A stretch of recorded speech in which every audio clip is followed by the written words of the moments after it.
Thank you very much, Mr Speaker, and I particularly want to thank the member for Petrie, who is a great advocate of the Green Army. He is overseeing 3 projects in his electorate, and he's proud of the work of these young Australians. He is. He's hands-on, he visits the sites, he's a practical environmentalist, and he actually cares. No, he actually cares about what occurs on the ground. The other thing that the member for Petrie did is he voted to repeal the carbon tax, and he voted for lower electricity prices, and he voted for lower gas prices. And one thing which happened over recent weeks was that the ACCC confirmed that the $550, which we said would come with the repeal of the carbon tax, on average, did come to Australian families. So we said we'd repeal the carbon tax and deliver that benefit. We did repeal it, and the ACCC has confirmed that that benefit has flowed through. Now, there is a question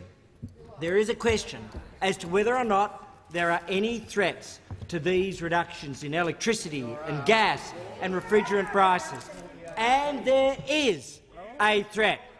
But I have to say this, that in looking at this threat, we had a moment of truth. We had a moment of truth from the member for Hunter, and I shall keep going back to that over coming weeks, because he was asked whether their policy on that side was a tax.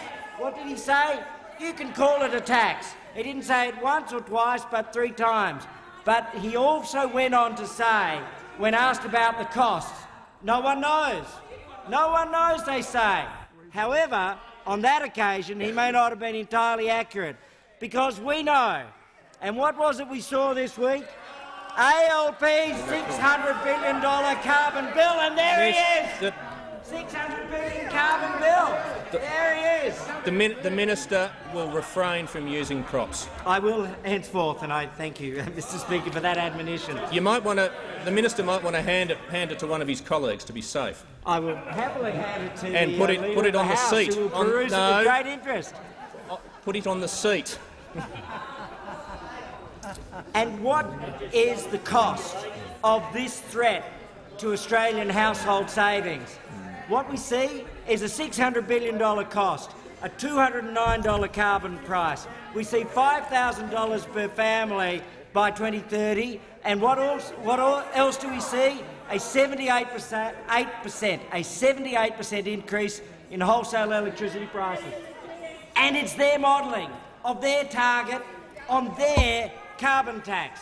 This is the work they did in government, but about which they were ashamed. So we are absolutely clear.